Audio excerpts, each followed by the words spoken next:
Olage weti ko wala kwa ta so di phat blog do weti ta wo le video de khai no awe hine wada le ta ko so tani no Thai PBS awe pholo do te gu weda no ba khan do ta lo ta kle le ba ta ma thu ple do pa kha weda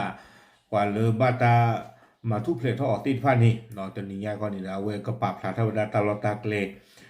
ผู้ก็ผู้เนาะแล้วก็ตากซ้อนคันนี่ทอมดาเยี่ยมนี่เบลจิกฮีนี่เทสแต่เป็นนี่เบลหรอกอย่างก็เตะเปียกติดกูติดพันนี่ตอนเดินตากซ้อนปรับพลาดไม่ได้ตุกเนาะโดยบัญชีว่าเต้าสาเลยบีจีเอสกับปาที่ดูอาศัยมาทุกเพลทระหว่างย้อนที่ตอนเดินปฏิญญาส่งล้อกว่าคือทูเบลนุ่ยทูเบลลิกไกนี่คูแต่ตอนนี้เกทอตัวติดพันตาวิตาอยู่อามาเนาะคูแต่นี้ตัวคนใหญ่นี่เดินไปเลยกว่าเนาะเลยไทย PBS เอาไว้ได้ปรับพลาดเอาไว้ได้จะเลยนี่เนาะสภาพบริเวณพื้นที่ทางใต้ของเมืองเมียวดีรัฐกะเหรี่ยงประเทศเมียนมาวิตาจูเอาไว้เทวดาตาอุษาเนาะเลยเมียวดีเนาะเลยกันยอกอตะกปากะไคนี่ซึ่งจุดนี้เนี่ยเป็นที่พักพิงของชาวต่างชาติเทวดาตาลอติดไพ่นี่เมียวดาตาลอหรือบาตาปากขาไว้ได้ปาหรือบาตามาทุบเพลทออกที่กองกำลัง BGF ช่วยเหลือตามแผนปฏิบัติการปราบปรามและ BGF สื่อสินผ้ามาทุบเพลทอกุยไว้ได้ตาม call center และกระบวนการค้ามนุษย์ตั้งแต่และตามมาเลตุเลตอกุยไว้ได้ตามลีออนลอออนไลน์ผู้ตามมาเลมากาปังยอติดผ้าวันที่16กุมภาพันธ์ที่ผ่านมาสาทอลเลตชีคือซอเฟวาริลาปุกิลีชาวต่างชาติที่ถูกช่วยเหลือทั้งหมดมีจำนวน 3,159 คนว่าเลบาตามาทุบเพลทออกนี่เตกทูตะกยาบเลยครับแยกอยู่จุดพักพิง3แห่งนอพาเลวดาตาป่าขาล็อกแค่ละนี่เตอร์ต่อเตวดาแห่งแรกเรียกว่าตงเหมยตัวโคตรต่อนี้โกเวดามีเลยตรงเหมยเนาะมีชาวต่างชาติเนี่ยอยู่ทั้งหมด259คนปว่าเลบาตามาทุบเพลทอนี่คิกยาเยชิดคุยกะเอาไว้เนี่ยตัวโคตรต่อเนาะโกเวดามีเลยตรงเหมยจุดที่2คือKK Park ครับคีต่อนี้คีพาร์คต่อนี้มีดูมามีชาวต่างชาติ 2,300 คนว่าเลบาตามาทุบเพลทอนี้คิกโทเซอร์กยากะเลอุเวดาเลคีพาร์คอัตลอยนี่และจุดสุดท้ายจุดที่3คือหวันยาเซอร์ต่อนี้โกเวดามีเลยหวานยามีชาวต่างชาติ600คนว่าเลบาตามาทุบเพลทอนี้อุเวดากะคือยาไปนี่ชาวต่างชาติจากการตรวจสอบส่วนใหญ่เป็นชาวจีนครับแต่เวลาปว่าตีไฟนี่อาดาตากินนี่เด้อมีเวลาปว่าตรูตีไฟหรอกเนาะโดยสภาพความเป็นอยู่ภายในจุดพักพิงทั้ง3แห่งค่อนข้างแออัดแต่เวลาตาอุตาสูรอเลยปว่าป่าขาสิเวตีไฟที่ดูปวนนะดูบ้าแต่เวลากติกันโนรามานี่หรอบางจุดไม่มีไฟฟ้าใช้แล้วก็เสี่ยงที่จะเกิดโรคระบาดด้วยแต่เวลาบ้าจะต่อที่มีอุปชาทุบะเนาะดอตาบายูอู้ท่อไว้ได้เลยบายูไว้ได้เลยตาชูตาชาติพันนี่เนี่ยก็คือท่อปัสสาวะท่อเนาะความยอกับบ้ากูบ้ากันละตาตีอารมณ์เนาะทีมข่าวได้ไปพูดคุยกับชาวจีนที่อยู่ในจุดพักพิงให้ข้อมูลบอกว่าเดเวด้าเลยปวามาตากซ้อนนี่เนาะเลยซีกว่าเวด้าปวาเลยบ้าตามาทุเพลท่ออ๋อเนาะเลยตบ้าตาเลยอุ่นในแก่ตัวตีพันดีใบนี้เนาะเวป่าพลาท่อได้หรอปวามาตากซ้อนจะอีดีใจมากที่ทหาร BGF ให้ความช่วยเหลือ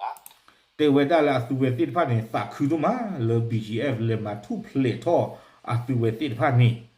พร้อมกับมีการร้องขอให้เร่งส่งตัวกลับบ้านดอกคือท่อเวด้าเลยแต่เวด้ามิสินี่เนาะเปลกีปว่าปะบ้าตากีเลยปะเดอปะลอลีโดยเฉพาะคนที่มีอาการเจ็บป่วยรอชอนะจ๊ะแต่เวปว่าแล้วอาชุกิชาบอติบ้านนี่บ้าตากีลาชูคลีหรอ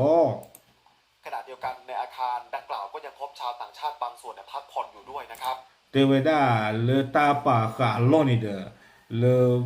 ตนนอเนาะเลกลือลาอากาติบ้านนี่เด้อตัวเวเนาะปว่าป่าผู้อตัวเวตุปุกว่าเพนนี่สิก็โอบิก็ตาเวด้าเพนนี่พันโทนายมองโซโฆษกทหาร BGF บอกว่าเอาไว้สืบคู่นายมองโซเนาะเอาไว้ก่อนเล่นนายมองโซเลยเนี่ยแต่อยู่ตั้งซ่อมมานายมองโซเลยแล้วเย่มองโซไว้ปล่อยไว้ปากขี้นี้ เนาะก็เติมเราลึกที่อย่างก็เติมไม่นายมองซูบอลนายมองซอก็บ้ากันแต่ตั้งที่ทักหลุดใครนี้แต่เวลาคือคู่นายมองซอเนาะเอาไว้ปรับพลาดเท่าไว้ได้ใจอี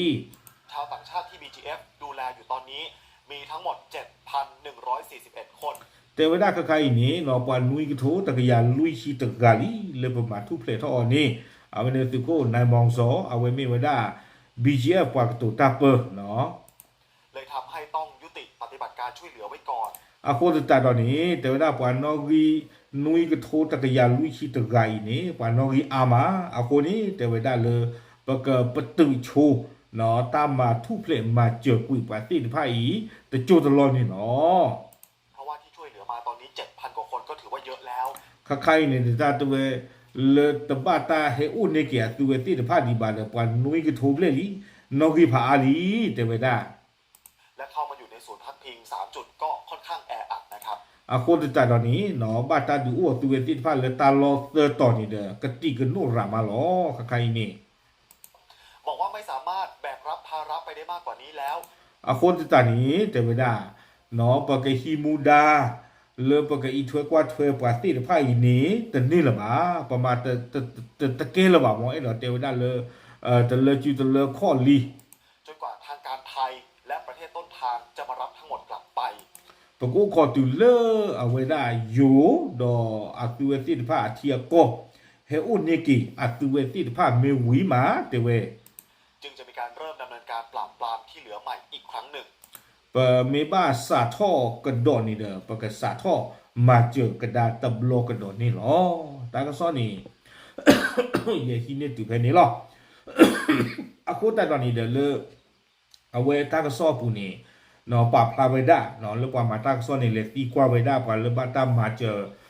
ทุกเพลทท่อติดผ้านี่เอาไว้เตไว้ได้เลยฝากคือดูมาเลยBGF ติดผ้านี่เลยมาเจอทุกเพลเอาตัวเวติดผ้าเนาะอะโคตาตอนนี้เอาไว้ปล่อยติดผ้านี่ไอ้ดอกกีเลยเดือดล้อลีเตไว้ได้ที่จานนี่อะโคตาเอาไว้นี่ไม่ตาลาวิดูมาหรอกเนาะตาเลยปล่อยลบาตานาตาพวกปล่อยลบาตากอตาเทนี่เด้อปกว่าเราสั่งอยู่หรือเปล่าแล้วก็มาหานี่ตาหัวเลยเอาไว้ the reporter post ลงกันไว้ได้อุตนนอเลยดูกันไว้ได้ปล่อยเลยบาตามมาเจอทุกเพลทท่อติดผ้าวัวนี่จะช่วงแต่เลยปล่อยละกว่าอยู่ตากซอเนาะไม่กว่าไว้ได้ดีตัวนี้อย่ากว่าไม่ที่เวทคาคอดีตัวนี้อย่าที่เนี่ยดีอากาศที่ตากวนคันนี่เนาะปล่อยตัวนอนี่แต่นาเมลกว่าบุท่อหรือท่อลาเนาะช่วงแต่ไม่ฮินี่พูดเราดีแต่นี่มาบ้าเอาไว้บ้าแต่บ้าหมอเนาะเอาไว้ตากระตรอที่บ้าพึ่งเราบ้ามได้เลยโซเชียลมีเดียใครนะพูดเราตาบ้าพลอตากีตาชื่อเมเกเมตาบ้านโลบ้าทีตาตีตากวาตากาติกาตุกาจอพูดเราจะนี่มาอากูตาเนี่ยที่บ้านเลยกว่าตัวนนเนาะอเมท่อหรือท่อลากว่ามาเด้อเดี๋ยวอุตกาเนี่ยคุตาขี้กินหนึ่งยังไงเนาะช่วงนั้นว่าเราปากกัดต่อตาไม่ปีเลยที่ยังไปแต่อุตปีเลยมาปากกันนี่ตาเรื่องคุตาขี้เราเราคุ้นหนุ่มเนาะไม่จะเลยอเมลอยเนี่ยมันเนี่ยอาร์กิเลยปฏิบัติเลยก่อนเราว่าจะว่าจะน้อมเลยบ้านเนาะแต่บ้านรอดดีต่อเลยเนี่ยละบ้านเนาะปฏิบัติอาจจะตัดกี่จันนี่หมออากูตาตอนนี้ช่วงนั้นวันนี้มาเราปากกันคุตาขี้ก็บ้านดูพระชาแล้วตาวัวผู้หญิงที่บ้านหมอเนาะเราสักอย่างด้วยมาเราปมมือตนนตนาเก็บว่าจิ้วท่อหรือท่อลาละจ้อมเนาะไม่ปูรอปูเกลียท่ออยู่ช่วงนั้นว่าเราปากกันเหลวเดินด่าที่อย่างว่าไม่อูหมดเนาะแต่ไม่อูเลยตาปาไหลหน้าตาอ้อหน้าลอยฟิกอ้อตาอาโคตาตอนนี้เดี๋ยวตาวันนี้โอ้ตุบลิบิญญาละเกเวตาวดีนี่ที่ผ่านนี่อาโคตาเราปาที่ผ่านนี่ดูลอตที่หรอกเนาะอาตุเวตาคือหรอกle bata kili no bata ki pakete jala le thu ple tho li de bata kili chi cha ni mo a ko ta don ni da we mi wa da ta ko so le a ha tho phe ku kwi no ta ma le ta ko mu di kho ni de ye ta hi ni a we da du kwa kro ti ko ba no a ko ta don ni de ye ka du ko kwa ti ko ti pha te che pho ko lo no ye le ye te su te sa ba mo no ka du ko kwa ti ko ti pha ta blog noสภาพบริเวณพื้นที่ทางใต้ของเมืองเมียวดีรัฐกะเหรี่ยงประเทศเมียนมาซึ่งจุดนี้เนี่ยเป็นที่พักพิงของชาวต่างชาติที่กองกำลัง BGF ช่วยเหลือตามแผนปฏิบัติการปราบปรามคอร์เซ็นเตอร์และขบวนการค้ามนุษย์ตั้งแต่วันที่ 16 กุมภาพันธ์ที่ผ่านมาชาวต่างชาติที่ถูกช่วยเหลือทั้งหมดมีจำนวน 3,159 คนครับ แยกอยู่จุดพักพิง3แห่งแห่งแรกเรียกว่าตงเหมยมีชาวต่างชาติอยู่ทั้งหมด259คนจุดที่2คือเคเคปาร์คครับมีชาวต่างชาติ 2,300 คนและจุดสุดท้ายจุดที่3คือหวันยามีชาวต่างชาติ600คนชาวต่างชาติจากการตรวจสอบส่วนใหญ่เป็นชาวจีนครับโดยสภาพความเป็นอยู่ภายในจุดพักพิงทั้ง3แห่งค่อนข้างแออัดบางจุดไม่มีไฟฟ้าใช้และก็เสี่ยงที่จะเกิดโรคระบาดด้วยทีมข่าวได้ไปพูดคุยกับชาวจีนที่อยู่ในจุดพักพิงให้ข้อมูลบอกว่าดีใจมากที่ทหาร BGF ให้ความช่วยเหลือพร้อมกับมีการร้องขอให้เร่งส่งตัวกลับบ้านโดยเฉพาะคนที่มีอาการเจ็บป่วยขณะเดียวกันในอาคารดังกล่าวก็ยังพบชาวต่างชาติบางส่วนพักผ่อนอยู่ด้วยนะครับพันโทนายมองโซโฆษกทหาร BGF บอกว่าชาวต่างชาติที่ BGF ดูแลอยู่ตอนนี้มีทั้งหมด 7,141 คนเลยทำให้ต้องยุติปฏิบัติการช่วยเหลือไว้ก่อนเพราะว่าที่ช่วยเหลือมาตอนนี้ 7,000 กว่าคนก็ถือว่าเยอะแล้วและเข้ามาอยู่ในศูนย์พักพิง3จุดก็ค่อนข้างแออัดนะครับบอกว่าไม่สามารถแบกรับภาระไปได้มากกว่านี้แล้วจนกว่าทางการไทยและประเทศต้นทางจะมารับทั้งหมดกลับไปจึงจะมีการเริ่มดำเนินการปราบปรามที่เหลือใหม่อีกครั้งหนึ่งเอาวันนี้ล่ะเนาะดูกันหน้าเราจีดาเกตีสโกแล้วก็ได้อยู่ตีตะพะตะบลอกดอกเนาะเอาไว้นี่เนี่ยไม่ว่าได้ตาอุตสาหเลยนี่ตะกปะเนาะที่ก็เลยที่โอดีตะบลูเบดีนะที่ตอนเดอินโดนีเซียเนี่ยลาปูกุยเนี่ยตัวให้ฮินิกะปอตีตะพะตะบลอลิสิโกภาษาหน้าก็เอาไว้อัตาเฮฮิกินี่ตะมิเลยให้อุเกว่าได้ลอกบออยู่ป่ะงาว่าได้เบิร์สกาเนาะงาว่าได้เบิร์สกาเลยเมสฮอวิบลอนี่เดเกจิเราว่าได้ไปดอนเมืองเนาะ international airport วิบลอนี่เดดอนทอกบออยู่เลยดอนเมืองกี่กระดากระโดดว่าได้เลยนอกจากได้เวลาที่ก่อนนี่เนาะ